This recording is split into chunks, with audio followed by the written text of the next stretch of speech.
feel the kick inside. Oh, fire.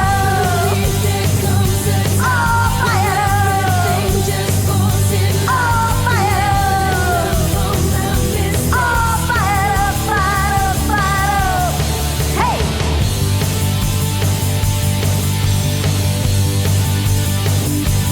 Ain't nobody living in a perfect world. Everybody's out there crying to be heard. But I got a new fire burning my heart, lighting up the darkness and moving like a meteorite. Oh, fire.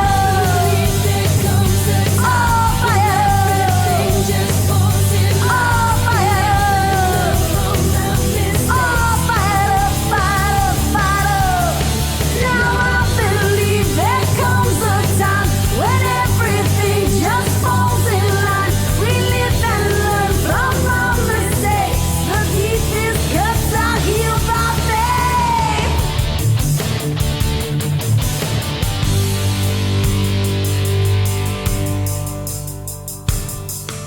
faith. Now I believe there comes a time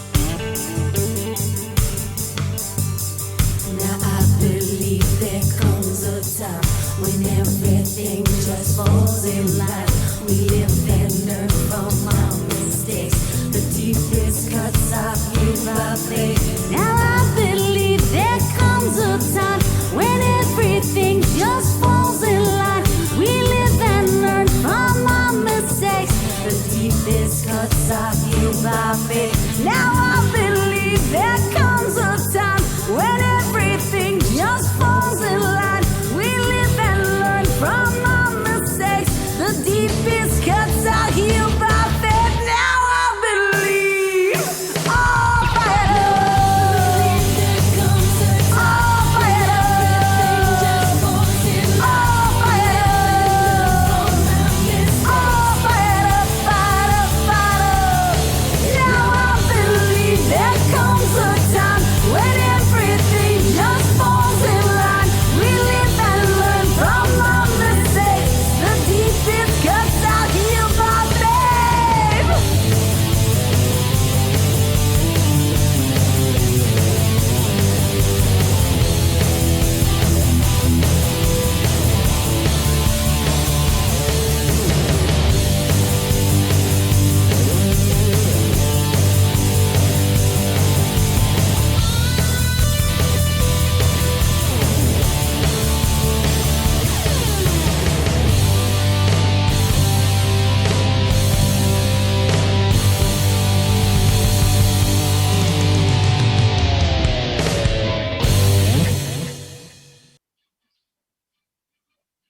Hi, welcome to ReneMarie Stroke of Luck. I was doing a lot of the back end Facebook sharing. So welcome to ReneMarie Stroke of Luck. We have a really important show today. Could you imagine not being able to see or see correctly? It really is a challenge. And it's almost like, do you ever, when you're walking around, most of us have the ability to walk around, and it's not till you put on a pair of shoes that are uncomfortable that you understand how important your feet are and how it hurts when you're not wearing the proper pair of shoes. So vision is almost the same thing for most of us that can see in our lives. And then imagine suffering. I wouldn't even hope this on anyone, but strokes are the first leading cause of disability in the country and the fifth leading cause of death. So it is primary that we talk about and understand some of the recovery and some of the effects of a stroke. And Jean-Marie Gibbs, who is, partnering with us, and of course Judy, who does everything for the show. But this is her passion, and we're going to get into a conversation about that whole scenario, vision and strokes, and how you could recover from it, and how they even know that you need vision therapy or to that you can't see. Strokes are so complicated. Each stroke, we were talking about this before, each stroke is so different. Some people get affected by not being able to speak with aphasia. Some people get affected by not being able to see. Some people get affected by not being able to hear. Some people get affected by not being able to think. Some people get affected with a bleed in their brain. Some people get affected, where they can't, move their body for a long time. So there's so many different aspects of a stroke. And that's why I was, because of ReneMarie and Judy, we were so intense and focused at having keep the conversation alive. And we're so happy that we were able to have that, because on that show, we showed all the aspects, not all of them, but I would say we hit upon at least 70% of all the aspects of what is needed when you suffer a stroke. And it's not only physical, but it's also mental. So we're going to get into that also with ReneMarie. And so I want to welcome everybody to the show. Judy, of course, is the co-host, and she's the backbone, and she organizes everything on this show. And I can't do a show without thanking her. Thank you so much, Judy. Thank you, Renee. It's a pleasure. It's our pleasure. It's our pleasure. And then we have ReneMarie Gibbs, who is really, as we connected as soon as I'll never forget, she was sitting in the middle of Judy and I, and we were like, okay, let's go. What are we going to do? Like, no, we're tired of talking about, I'll never forget this. We're tired of talking about people having strokes, and not that we're tired of talking about it, but what are we going to do? What are we going to do moving forward? How can we better the recovery? How can we better the process? ReneMarie, it's a pleasure to have you on a team with us. Thank you, Renee and Judy. I appreciate being here as always. It's such a great time when we can get together and keep the conversation alive and keep it going. And that's exactly the pinpoint of looking for the solution instead of just having the same conversation. What are the solutions to moving forward when having a stroke? And I want to preface this again with my mom having a stroke 8 years ago. You're just thrown into this whole new world as a caregiver of what to do. And as a survivor, you don't know what's happening. And so advocating for somebody that is recovering is crucial to them. They're needed. You need a tribe, you need a family, you need a lot of support behind you. But going through this journey, it was very eye-opening to see things that might not necessarily be available that you would think would be available to you. And we spoke about vision. We're talking about vision in this go around. And Judy and I were also speaking about this. We have very similar situations with our parents where one of their biggest struggles was vision. And for my mom, she had apraxia and aphasia. So her communication, she had a whole new language. And so she really couldn't communicate with her words. And she couldn't write because the apraxia would stop her from that. However, she was fully aware, she understood, she could hear everything, but she just couldn't communicate that. So, but we knew clearly she was able to tell us that she could not see. She would push the papers away, the glasses would come down. And this was very early on in rehab. So we had asked for somebody to come to assess her vision. And the only thing that we were told was we have a doctor that's on staff once a month. They come here once a month. And if you want to go outside of your insurance, you could bring in somebody else to assess. So, which was great, but there are a lot of people that don't have the funds, they don't have the means, they don't have a way to even communicate for themselves and advocate for themselves because they might not be able to speak, they might not be able to move. So how do we bring that to the forefront? How do we talk about this to say, we need proper evaluations when you are initially recovering from a stroke? In those very early stages, we need proper evaluation. So I understand that occupational therapy, they do provide some vision therapy. But as you stated, everybody's stroke is different. Everybody recovers differently. Everybody's story could be maybe they have partial vision problems, maybe they can speak but they can't move. So all of our brains are different and we heal in different ways. But what's so critical is if we cannot see properly, we cannot heal properly, and the process will take even longer. So how did you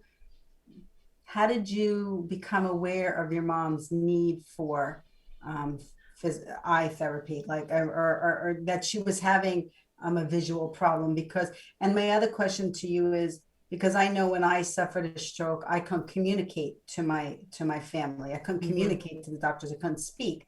So was she able to speak, and how did you become aware of it? She was not able to speak. She had a whole new language. It was more of a sounds. It was sounds that were coming out of her, not actual words.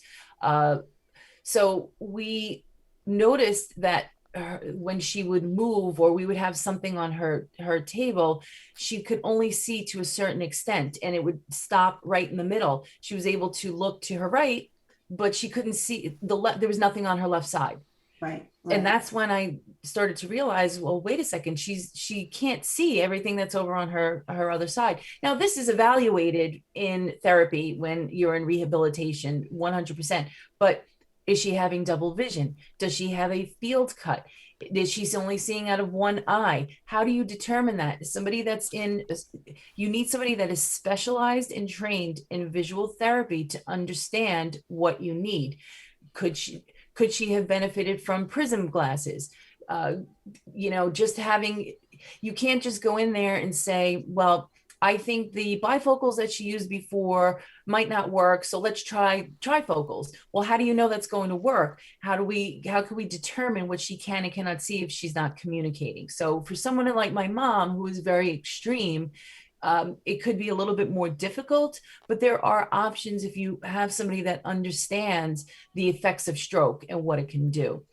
And so they don't do this on the onset, like this isn't on the forefront of the evaluation. You said they do this afterwards in OT, you said?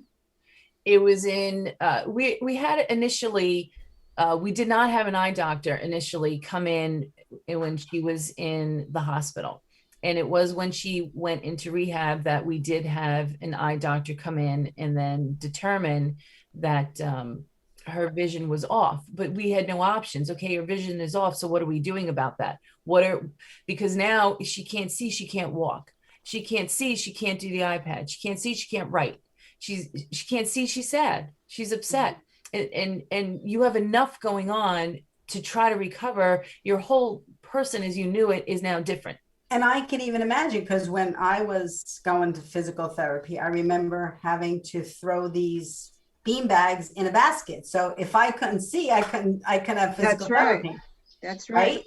So Dr. Cienzo is the doctor who was on our Getting to Know Your Neighbors. I'm not Getting to Know Your Neighbors. Keep the Conversation Alive, right, who you introduced myself and Judy to. Yes. Did you ever talk about the time that this is necessary to evaluate? Like, should it be evaluated immediately, or should it be, or can it hurt to wait? Because I know that acupuncture, it's got to be done within the first 6 months. Now that's what they do in the Eastern countries, right? Mm-hmm. Eastern countries, am I correct in my mind? Right. Thought? Right, but the eyesight, that should be immediately. So what's her what's her thought process on that? Have you spoken about that with her? Yes, absolutely. So somebody that would be trained in visual therapy would be able to, again, determine right out of the gate, if when you go after you have a stroke, within 24 hours, they're trying to get you up and walking. You have to recover immediately. And Renee, I don't know if you went through the same process, but if you have to try to get up and walk within a 24-hour period or 48-hour period, then you should be able to be evaluated for your eyesight right there. Yeah, I don't honestly, because God forbid you could fall. Correct. And that would make the whole situation a lot worse. Yeah, Balance is honestly, I all. don't, I'm sorry. Honestly, I was so combobulated back then, Mhm. that I don't remember what happened, like not what happened, but the process of what was taken care of for me. I don't even remember them getting me out of bed. Right. I do remember for a week I was in, I guess, a semi-coma. I have no idea. Mhm. And on that Saturday when I woke up, I called, I called everyone, but I couldn't speak, but they were like ecstatic because I was back. I wasn't communicating. I wasn't even with it for a whole week. So, Right. and I wanted to go home. I mean, because I was so focused on going home and just doing whatever I need to do, but I didn't realize what I needed to do to rehabilitate fully. Right. I mean, I did go to physical therapy. I did go to speech therapy. I went to all those, but I didn't. I don't remember the process. To tell you the truth, I don't remember the process. I was like, I just want to do this. So Right. And that's one of the solutions that I want to bring to this table is we have 3 standard therapies that are given. Why do we not have 4? Why is vision therapy not part of a separate? If we have occupational therapy, speech therapy, and physical therapy, right? Physical therapy. We need to have visual therapy put into place for people. We need to have somebody that's specialized coming in, evaluating, okay, does this person need on an iPad? Maybe there's some sort of program on the iPad that they could use separately in their room, aside from what you're doing in occupational therapy. Is there something, could they benefit from prism glasses? There is information. What's prism glasses? I know you said that before, but what exactly are prism glasses? Prism glasses, it's again, I'm not the eye doctor, but It's like little dots in the in little dots in the lenses in that the you lens. see through the little dots. Right. So it depends on how your brain is working with both sides. How is your brain interacting with your eyes? We see with our brains. I tell everybody that we do see with our eyes, but our brain is what's driving our eyesight. So we have now you have a brain injury. We have a brain injury, whether it's a traumatic brain injury, whether it's a stroke, whether it's a concussion, something now is off. We have to fix that. Right? If we break something, we have to fix it. So how do we fix that vision? And we can't do it by just circling something on a piece of paper or putting on a different pair of glasses and wearing that and say, this is the solution. That's not the solution. The solution is retraining your brain to see the way that we used to, which means both sides of our brains and our eyes have to speak together. So that is what I'm trying to drive home. And that is the message that I'm trying to get into different facilities. How do we do this? How do we separate this? How do we bring in people that understand how we could go about this? Now, what I will say is until we move forward and have this wonderful new plan implemented, as an advocate, when you're advocating for someone that is recovering, know that there are people that are out there that will do telehealth, conversations with you, that may be able to guide you locally of somebody that might be specialized with these prism glasses. Prism glasses could help with your double vision. They could help with seeing without having a field cut. So there are different ways, but again, it doesn't work for everyone. Like my mom, by the time we got to that point, it wouldn't have worked for her anymore. But one of the things that she could have benefited from was this interactive metronome. And I say this because Dr. Cianzo actually uses this in her office. She did have a client who recovered wonderfully after a stroke, so much so that he was able to drive again. To have that independence was instrumental for him and his family. He was happy, he was engaged, he was excited to come to therapy, to keep moving on and to grow and to recover. And that's what you want. You just said it before, Renee, I wanted to get home. So how do we get home? We can't get home if we don't have the right tools. Right. And it really is a balance because, I honestly didn't know if I was able to go home, Yeah. but that's because home was a comfort for me to be home. And I actually just had a baby too, 6 months prior. So I wanted to get home to my daughter. But it was, but I needed the proper, well, advocates are vital. We always talk about advocates, family advocates or friends or whoever is going to be that advocate. That's something that we always talk about putting in your tool belt. Who's going to be your advocate for Right. when you do, if something happens to you? And you You know? usually don't think about that until you're in that situation. And And then you're just important. thrown into it and you have to start acting immediately. Right. And I know people, and we all know this, you never know when a stroke is going to hit you. And I try to educate people all the time. That is why I started my foundation. I try to educate them of, you have to be prepared for any time and know who is going to have your back. Keep your relationships positive and know that if something like this happens, you can't ever give up. You can never give up on yourself, and you can never give up on the people that are recovering.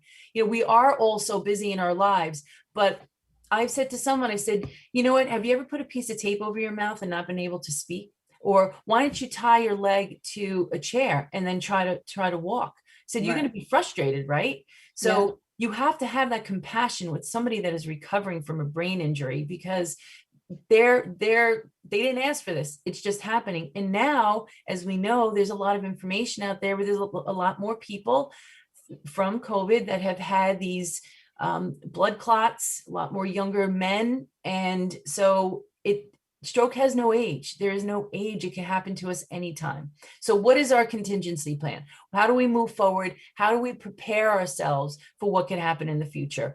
And children, there are children that are having strokes. We forget about this. Young people, 20s, having strokes. There's a lot of reasons why people are having strokes. We're not hearing about this. It's almost as if it's not even a conversation anymore, but more and more people are having it and it's not being spoken about. So getting back to vision, I think it's very important to know what's in your area, what kind of doctors are in your area, what do I have, what's available. Like you said, if we're going to go to acupuncture, for instance, oh, I want a massage. Okay, well, does this person do massage therapy? Stroke people recover well with massage therapy, right? Our muscles, we're sitting, so people are recovering from strokes, your neck and your shoulders, and you're hunched over and you're tight and you're sore, and so you would want somebody that could do massage therapy. So how do we implement that? Even, to say, when you're in rehab, how do we get the social workers to say, you know what, here's a list of things that we have available. We might not necessarily have it covered by insurance, but you can call, but here's what we have locally. If we can implement that on a local basis, because that's stress relief on the caregiver, on the advocate, but it also helps to keep the person that's recovering calm and to help them have independence and just to be happy. You have to try to get them to be happy, because it's And in my so dad's difficult. case, that was not available. Right. That Yeah, was me not neither. available either. Right. And what It You look, wasn't even brought up. Yeah.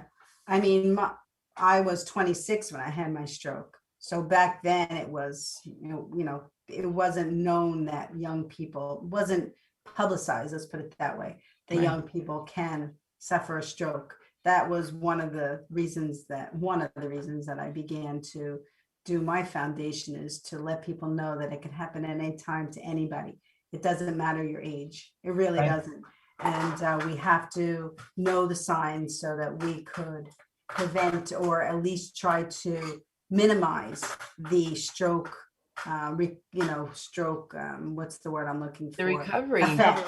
Effects of a stroke, that we could minimize it. But who do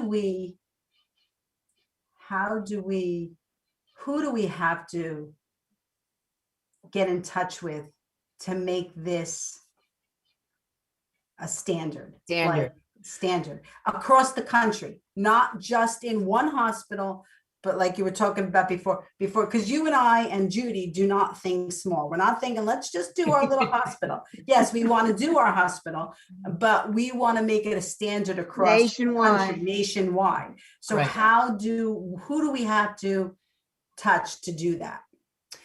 So I think it's speaking to our politicians. It's talking to, sending letters to senators, getting that contingency plan together. How do we do this? How there's certain billing processes, again, where occupational therapists may bill for visual therapy, but that billing code probably should be going to someone that is trained in visual therapy. And that's probably another issue too, is there's not a huge pool of visual therapists. Now, Dr. Cianzo had spoken about at the VA, they do provide visual therapy, and there's a wonderful recovery. So it's implementing those programs and pulling it out and then making it standard across the board for that, not one size fits all. Nobody is one size fits all, whether we're healthy or whether we're not healthy. We're not one size fits all. So Go ahead. Go ahead. yeah. So I think that by finding out, well, who in what area, is there a visual therapy organization? Is there something, is visual therapy looked at as some sort of therapy that doesn't really help? I think there's this, they look at visual therapy possibly as it maybe not working, that it's not something that should be on the forefront. They just want to put a pair of glasses on someone. But I know my son had strabismus. He did physical therapy, his eye therapy for his strabismus, and it was wonderful and it helped him. So how do we do this? I think that by us coming up with this plan of saying, okay, we need to speak to social workers. We need to say how could we implement bringing in a specialist that deals with visual therapy and not just an eye doctor. Eye doctor, wonderful, because now you have an assessment. You need an eye doctor to assess what's going on. And then once that assessment happens, then we need to bring a specialist in. How do we go about doing that? So our work would probably get larger because we have a lot that we have to follow up on, but all of our baby steps are going to start somewhere. And I'm open to listening to our audience of feedback. What do you think? What have you gone through when you were in your stroke recovery, or as a caregiver, what were your plans and how did you overcome them? Well, a lot of things are coming to my brain right now. First of all, when I work for the communities, when they want to send a letter to because you're asking everyone to send a letter to their politicians. Well, Right. we should create that letter. We should create that standard letter asking them for what they need to know. So let's, Judy, Jean, and I create a letter, a general, doesn't have to be anything specific, but to bring awareness to it. And then what we do is that's what we send out to everyone. Right. Everyone. We send it out to stroke patients. We send it out to everyone in the country. We send it out. And we ask them, please read this letter. If you feel comfortable, please then forward it to your politicians. Right. So we're just getting the information out and just lighting that little bit of information, lighting a little bit of fire. Then the other thing is, Judy, Jean, we should have a portion of the Keep Conversation Going. A show. We should do a show, and Jean and Judy think of people that would be instrumental in this talk, and we will do a show now an hour. We can do a 2-hour show specifically on that topic, so that we could keep the conversation going and fuel a fire. And in that letter that we're putting out to everybody, we can let them know on this date we're doing the show. I mean, it doesn't have to be until October, November, whatever. So we give enough time so that people know this is our plan of action. And what in that letter, that I think we should say what the intention is. And the intention is to make it a part of Recovery. therapy. Vision Recovery. therapy, right, should be Right. part of Right. our recovery system. And Right. long-term, and honestly, this is a long-term process. You could, if you could go back to a year later to physical therapy, if you haven't had physical therapy as a survivor, and you might be set back, you're provided with the opportunity of, say, 10 sessions of physical therapy. Then why aren't we doing this for our eyes? My mother was very fearful, very, very fearful when she was recovering in rehab, because I didn't realize that she really couldn't see, that she was scared of falling. She was constantly afraid of falling. And you knew that because she was holding on tight. When we would hold her, she would hold on to us very, very tightly, because she was fearful she couldn't see. So in those initial stages, it is so critical, but it's a long-term process, and you could go back at any time. Even if you left rehab, it's something that should be able to be available to somebody that's recovering. But I think what I think the pinpoint topic of discussion is to have it in that therapy. What is that called, Jean? I forget. Like you said, it's physical therapy, it's speech therapy, occupational, and then we want vision therapy. Vision therapy should be part of. Right. So in that letter, we should, put what they have already, and put, this should be added to that. So, because visually people need to understand what we're talking about. Like, oh, and most people would probably say, Jean, that, oh, I didn't even know it wasn't a part of the hospital's social, not the hospitals, but part of the protocol. Right. Maybe I can't understand why they didn't think of it themselves. But again, it is part of occupational therapy. They do a small, vision therapy. They do. But again, it's not the one size fits all. How do you judge how poorly somebody is seeing? And isn't it done afterwards? To what degree? I'm sorry. Isn't it done like not on the onset? Isn't it done afterwards, or is it done through the evaluation? You know what? Maybe each place is different. We did not have an eye doctor until we were in rehabilitation. Right. So that's what we want to move up. They're doing it, but we want to move it up to because somebody could be in the hospital for a long period of time. Mm-hmm. And you can't wait until somebody gets to rehabilitation, because like you said, Jean, they could walk, they need to walk, they need to move around, you need to do all that. So we need to move that up. I think that's the driving message to everybody. Mm-hmm. And then of course you can have the long-term rehabilitation. Usually what they do is they try to get you out of the hospital into rehab as soon as possible, because they want the room. And also, they don't give you too much. They don't give the caregiver advocate time to locate a nursing home rehab place that is going to be convenient for them to come and visit the person that had the stroke. And they'll say, well, in 2 days, you're going to go here. And that could be like 50, 60 miles away from where you live. Mm-hmm. And that's a very important factor. They need to give the caregiver time to find, a couple of days. They want to rush you out of the hospital right into rehab immediately, right, as soon as possible. Right. So Jim, could you do me a favor? I just want to make sure we're touching on all the topics that we spoke about and keep the conversation going. Okay. Would you mind showing that video clip? Because I think it's really important to go back to that, because Jean-Marie was very passionate and very detailed about what she wanted. So let's make sure we're covering everything. So show us that video. Here we go. Intensive therapy. She had global aphasia. She was just starting to walk up a step, and then everything stopped. And then we were only provided one session a week, which is not your long-term therapy that you need to get back to a somewhat of a normal life. But our biggest struggle was vision, and which I wanted to segue into Dr. Cianzo. She was very instrumental. We've been speaking about how do we start to raise our voices louder to have vision therapy as part of this package. You have OT, PT, you have speech, but what about vision? You can't walk if you can't see. You can't speak if you don't know what you're trying to look at.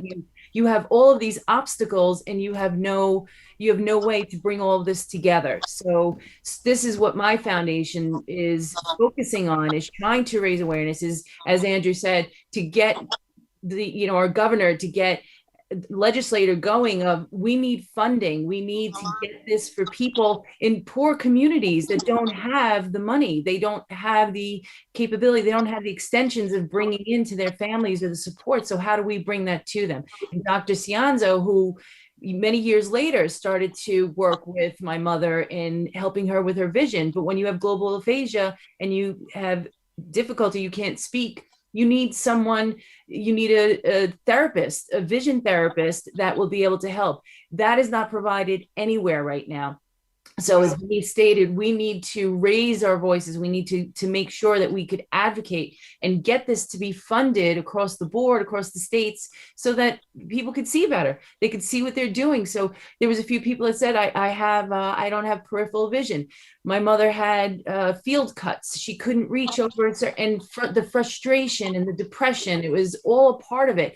And if you don't have that family foundation and you don't have the extensions of people coming in there and building you up, how is that survivor going to move forward and recover? If they don't have the strength within them, how do they do it if you don't have this for them? So advocating for a patient, advocating for a survivor, and making your voices loud to our governors. We need funding. We need to have long-term therapies for a year, 2 years, maybe for the rest of your life, and not just 10 sessions a year. That doesn't do anything. Once a week doesn't do anything.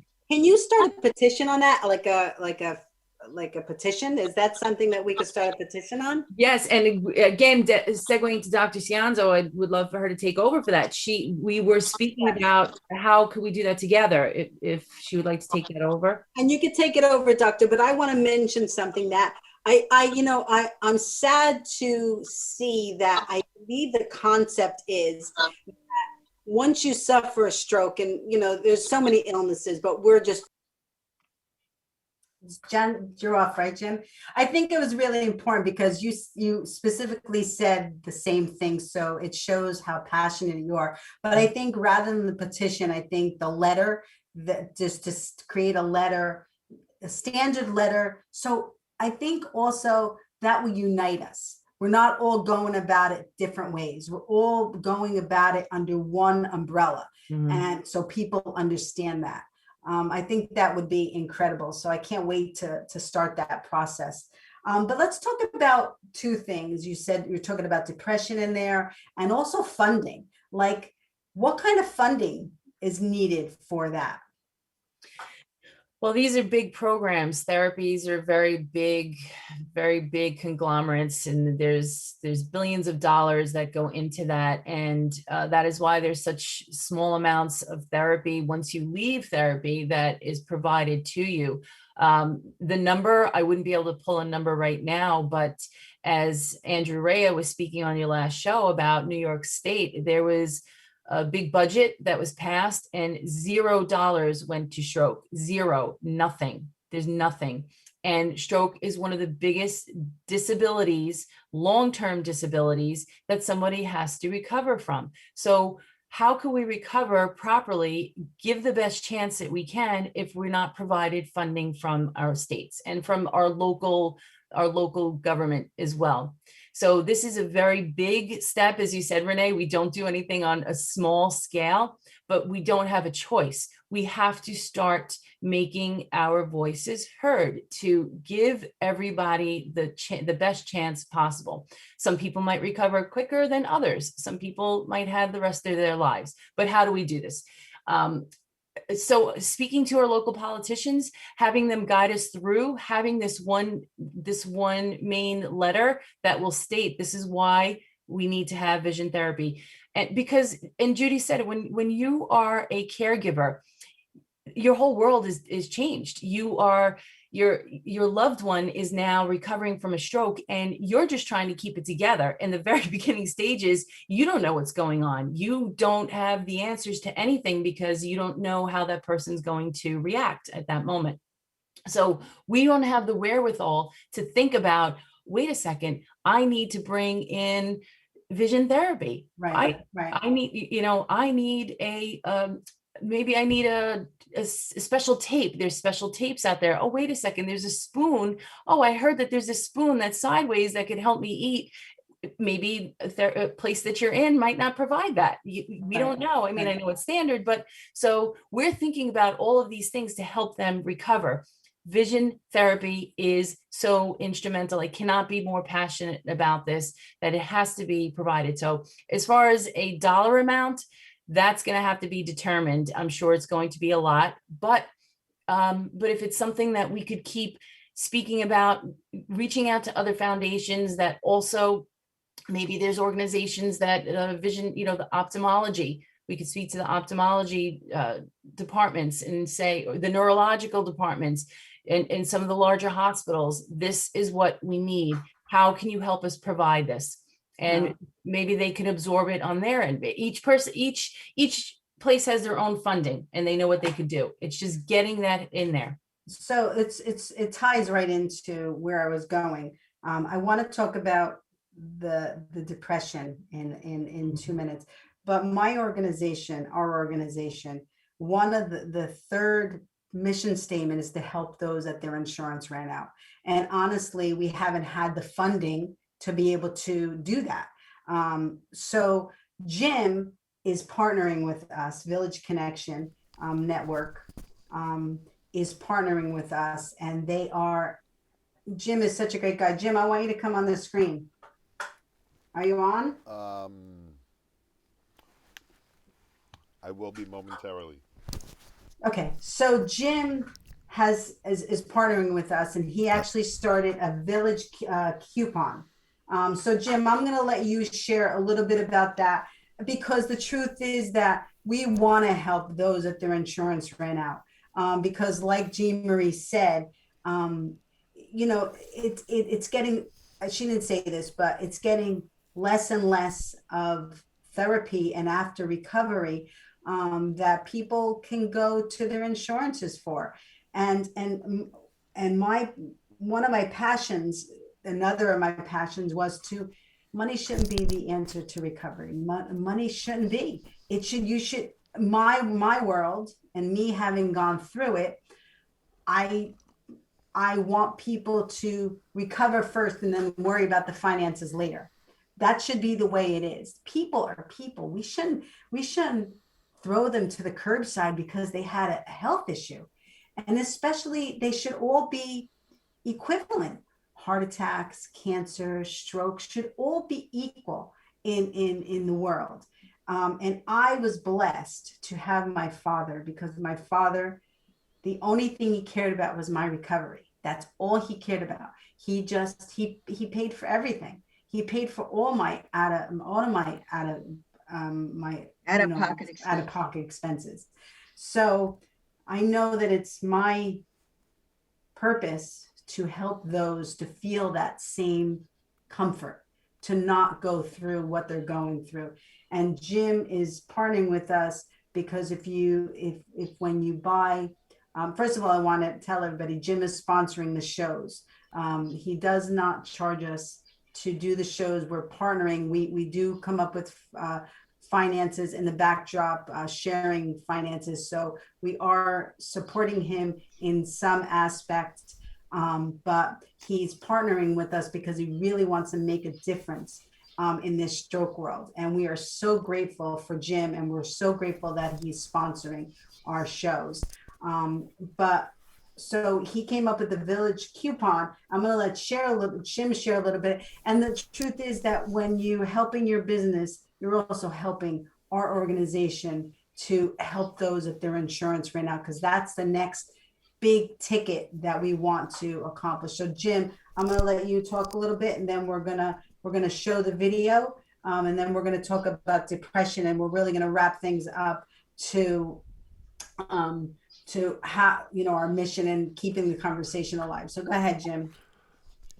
So yeah, Renee and Judy, I want to start by saying that the reason why I do this show and the reason why I'm doing it the way I am is, you guys have such passion in trying to teach people about strokes, and I think that if nothing else, the one thing that I've gotten out of this is to even be aware of a stroke.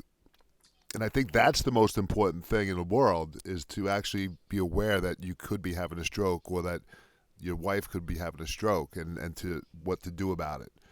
So I think it's important to get the message out, and I thought that it was important for me, and my wife talked about it. It was important for me to do this show.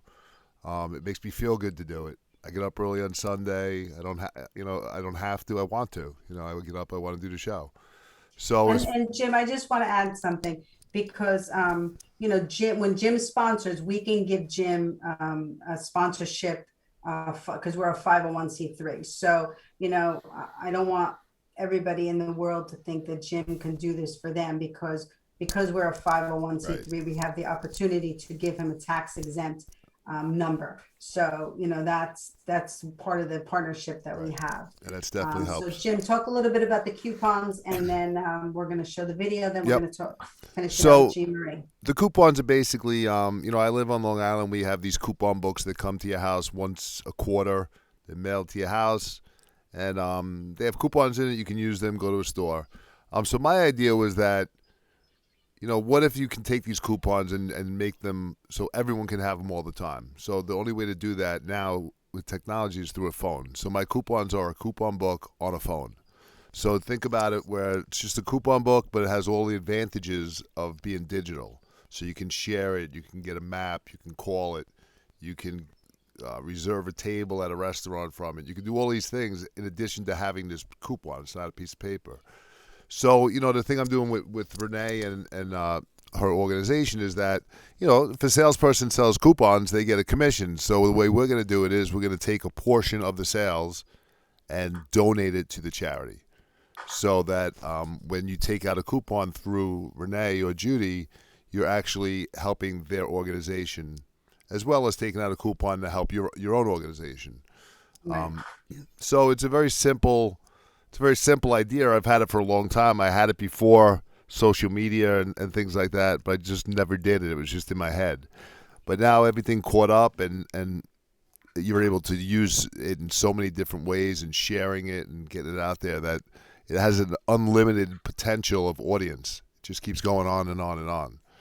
So it's great. It's wonderful. And we're going to start, I know you're doing a Long Island, but I'm going to start a New Jersey branch, so that I could start selling in New Jersey. We're going to have in Michigan, Connecticut. So wherever we have people from our organization, that's where we're going to zero in. Yeah, the beautiful part about it is with the coupon book that's mailed to your house, if you live on the boundary of a town, you're not going to get the coupon book for the town that you don't live in.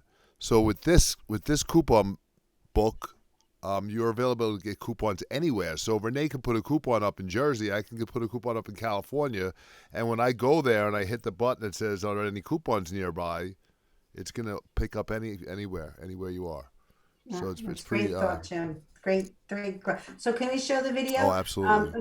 Talk about the people that made this video. So this video is made by a friend of mine who's another show that I do, two for the show. They're out of Palm Springs, and these guys are great, and he made me this commercial because I'm sponsoring their show, a portion of their show.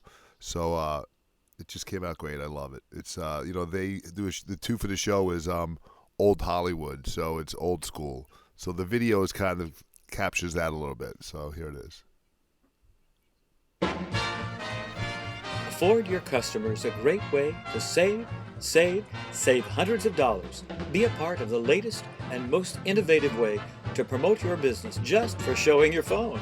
Get the attention your business deserves. It's Village Coupons. All across the United States, any business in any city can offer this outstanding deal to their consumers. It's simple. Either go to the store or go online and present the coupon and receive outstanding savings on everything from fashion to fitness, from pets to propane and health to home furnishings. This progressive web app is search engine optimized, social media friendly, gives you the ability to call the customer from the coupon, and gives the customer a map to easily find your location. It also provides a link to your business site, a shelf life of 24/7, 365, daily emails and shares, and there are no boundaries. So, what more could you ask? The annual subscription is very reasonable, and a substantial discount is available for the first 50 businesses per town. So, don't miss out on this fantastic way to promote your business to the next level. What are you waiting for? It's Village Coupons. Contact Jim Savali at Village Coupons. Call him 631-988-5465 or email him inthevillagemedia@gmail.com. Get the attention that your business deserves with Village Coupons. He does a good job, Jim. He really does a good job. It's excellent. I love it. And if Yeah. anyone wants a commercial made, he is available. I'll Yes, give you the it's excellent. information. So thank you so much, Jim. No We problem. can't wait to continue working with you. Thank you So again. Jean Marie, I know that they could also donate to your organization. How can the audience donate to your organization? You can go to my website, www.stroke.org, and I'll put that on. If I think Renee, you usually put it on at the end of the. Yeah, when I create it, I'll put it at the end. Okay, Just so great. because we just want everybody to know what's out there. I believe that you need to give to somebody, whether it's the Red Cross or whether it's an organization or whether it's your church, or if you have the availability, because life is about giving more than it is about receiving. That's why we do this, right? Right. Yes. That's right. That's right. And it's so important. So we hope that everyone will support us because we are coming together on this one facet, and that is vision therapy. We really think that it's really important. So we only have a few more minutes, but really let's touch on the emotional side of it, Jean Marie. For the survivor, for my mom, she was such a warrior. I will say this so many times. She had her ups and downs, and there were moments when it was very difficult for her. A lot of crying. There's a lot of crying, and if you are by yourself, it is very hard to get out of that. There is severe depression that is with a brain injury. So you have to have a good support system. You have to have advocates. You have to have somebody there that's always propping you up. But also for a caregiver could go through your family members. They can go through depression. You know, the person that you knew is no longer there. And I say this sometimes, you mourn the death of somebody that is living. And that's a very hard thing to do. But to know that you're on that journey, on that path together is very, very, very rewarding. But there are, always speak to your doctor, talk about the options that you have to help you through some moments. It might not be long-term, but that you may go through different times. Again, our brain is just changing all the time, and it heals in different ways. So know that if you are a caregiver, if you're a loved one, that if somebody is crying or if somebody is sad, they might not be able to help it.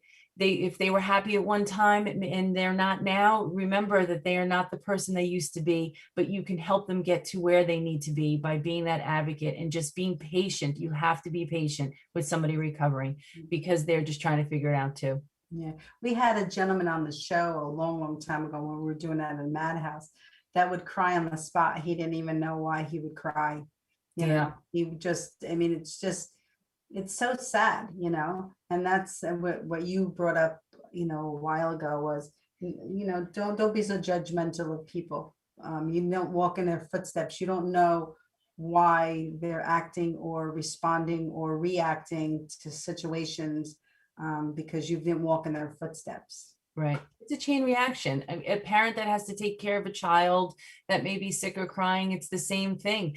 People that have a stroke, a brain injury, they're very childlike. They need so much help. And so you have to have patience, a lot of love, and it's a chain reaction because that caregiver is going to need help. So that person that's with them has to support them. So it's a support system along the way. You can't give up, and you have to bring your children into the mix. to help as well, for them to understand. If it's a grandparent, they loved you, they still love you, and you bring joy to them. So be a part of their healing process. If it's a parent, be a part of their healing process. If it's a sibling, be a part of the healing process. You can never give up. And we've learned just by doing the little things, it's helped so much in the world of depression. It really did. And to keep them moving and dancing, and just try to have fun if you can. That's my best advice. Yeah, and we want to make sure that, depression isn't only from stroke patients. There's really a severe illness in the world with depression and mental illnesses. So be kind to one another before you judge anybody. That's really important. And and my motto is love them through it. Love them through it, no matter what they do, no matter how they act. Love them through it, because it'll just make you feel better, and you'll be a better person for it. And the truth is that we can only worry about ourselves in lives. We can't worry about other people. We have to always be authentic to ourselves. So we need to love them through it. I think that's the most important thing. ReneMarie, we only have about 2 more minutes, and I want you to wrap it up. I want you to wrap it up about the vision and where we're going and what we're doing, and what we're going to accomplish. So we have a long path together. I think that by having that constant conversation, I keep saying this, is to talk about it, to make people aware, to speak to everybody locally, that vision therapy needs to be implemented on the recovery process. When you're recovering from a stroke, when you're recovering from a brain injury, from a concussion, we have to have the proper people in place. And whether that comes from more training for people to become visual therapists, that's another thing that we need to address, because I don't think that there's enough, but it's out there now, but it has to be everywhere. It can't just be in small little places. And so together, I know that we can do this. We could catapult this to give people the best option as possible. People look at stroke foundations, or just the foundation is, they just want to raise money. But all of us, we don't take any money. We give everything to everybody. And I want people to understand that we are here to give to you. So whatever you can do to help, call in, send us an email, let us know who you are and what your struggles are. And maybe you could help us through a path with a connection that you have to get this visual therapy implemented into rehab when you're recovering from a stroke. And how can they get in touch with you, ReneMarie? You can email me at JeanMarie at gmail.org. or Gmail at gmarie@strokepath.org. And you could go to my website, www.strokepath.org. You can contact me there. You can see what we're about, and you can see what we've been doing behind the scenes as well. So I want to thank you, ladies. You always are just so wonderful. And I have such a great time when I see you, and you're just so warm and inviting. And we have a lot of work to do. So I will see you behind the scenes. Yes, we do. Yes, right? we do. Okay. And yes, Jim, thank you so much for all you do as well. Thank you. Thank you, Jean. All right. And we're gonna close out in 2 seconds, but I just want to thank Judy and Jim and Jean, of course, for joining us today. And we're not done. We're going to keep the conversation going. Judy, I want just because if I don't say it now, I think we should get politicians on that show so that we could talk about how to really fix it. We should get Dr. Cienzo, of course, on the show. But I want to get them from other states. I don't want so much from the states we're in, and maybe we'll invite Corinne from the American Stroke Association, just because she's working the system. She knows how to work the system. So that's what's going through my brain. Thank you so much, everybody. We're not ending this show. We're going to keep the conversation going. And honestly, Facebook us, email us, do whatever, we're here to help you, like ReneMarie said. And thank you so much. On 3, we blow our kisses. 1, 2, 3. Bye, everybody. See everybody. God bless you all. Bye.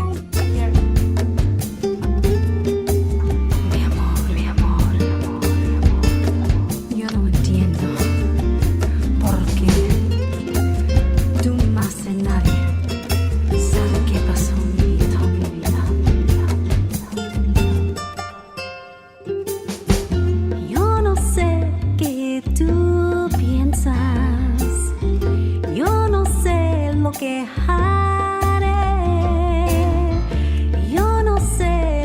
estoy perdiendo. Yo no sé lo que va a pasar. No me puedes escuchar, llorar solo sin ti. No me puedes oír llorar. El día que caminaste por la puerta, todas las memorias fueron. Mi corazón está vacío, como si tuviera ayer. No me puedes escuchar, llorar solo sin ti. Mi corazón está sufriendo. No me puedes escuchar, llorar solo sin ti. No me puedes oír llorar.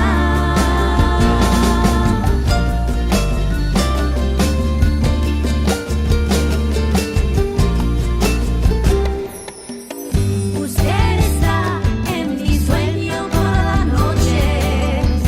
Por favor, no peleemos. Y es tan difícil para mí y para ti. Yo, ¿qué puedo hacer? No me puedes escuchar, llorar solo sin ti. Mi corazón está sufriendo. No me puedes escuchar, llorar solo sin ti. No me puedes oír llorar. No me puedes escuchar, llorar solo sin ti. Mi corazón está sufriendo. No me puedes escuchar, llorar solo sin ti. No me puedes oír